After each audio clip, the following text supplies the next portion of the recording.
How great is God, exalted in power, majestic above all. The heavens tell of his greatness. The skies display his awesome craftsmanship.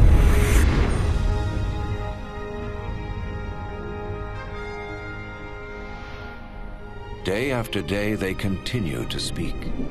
Night after night they make him known. In creating the heavens, God also created the earth and formed man from the dust of the ground and breathed into his nostrils the breath of life.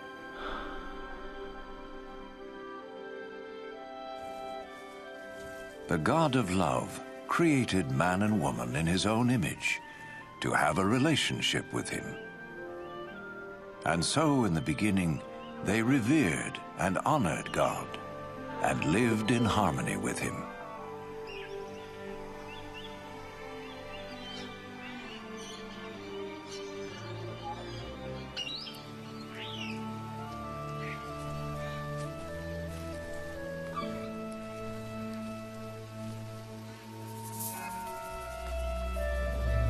This continued until one day, Satan tempted the woman to eat the forbidden fruit, and she gave it to the man, who also ate. In so doing, mankind rebelled against God and went their own way.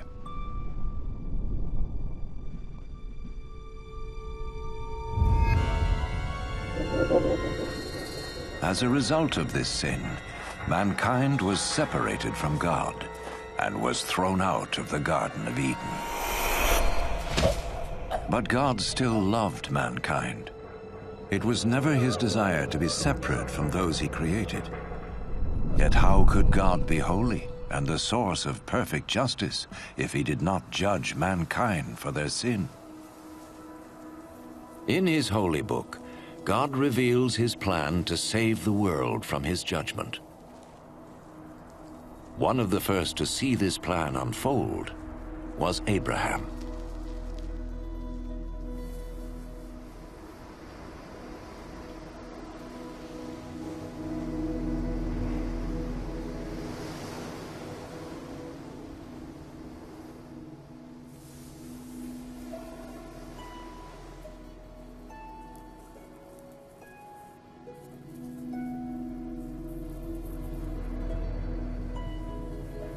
Abraham was a righteous man, whom God promised to bless and make his descendants as numerous as the sand of the sea and the stars of the sky.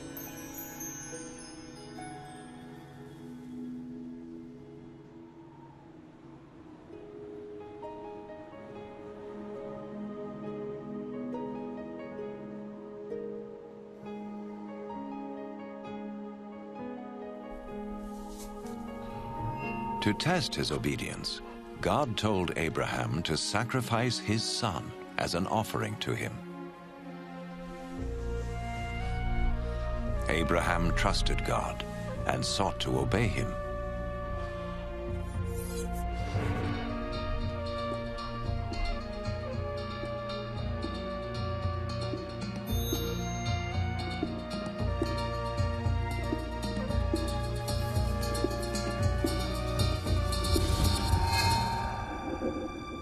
But as he raised his knife to kill his son, the angel of the Lord stopped him. He saw that Abraham feared God and was willing to obey him. Then Abraham saw a ram caught by its horns in a thicket, and he sacrificed the ram instead of his son as an offering to God. And so God showed Abraham that a lamb or similar animal was to be slain as a temporary covering for sin until God would provide his ultimate sacrifice to pay for the sins of mankind. Instead of sin separating man from God, the sacrifice would restore their relationship. The Holy Scriptures speak of one who was to come and be the ultimate sacrifice for the sins of the world, As the ram took the place of Abraham's son, so this one who would come would take man's place, so he could be forgiven.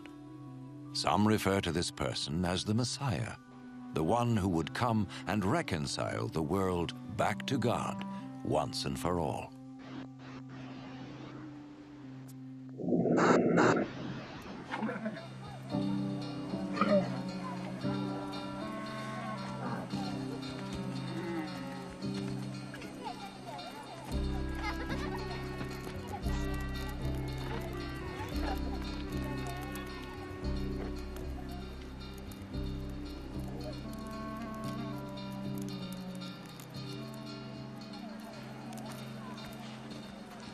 The prophets predicted many things in detail about the Messiah, hundreds of years before he appeared. The prophet Isaiah foretold that his birth was to be a miraculous one. A virgin would conceive a child who was to be called the Son of God. The prophet Micah predicted that the Messiah would be born in Bethlehem, while the prophet Zechariah foretold his entry into Jerusalem on a donkey and his betrayal by Judas, one of his followers. Isaiah prophesied what the Messiah would do when he came. The Lord's anointed will preach the good news to the poor, bind up the brokenhearted, proclaim freedom for the captives, and proclaim that the time has come when the Lord will save his people.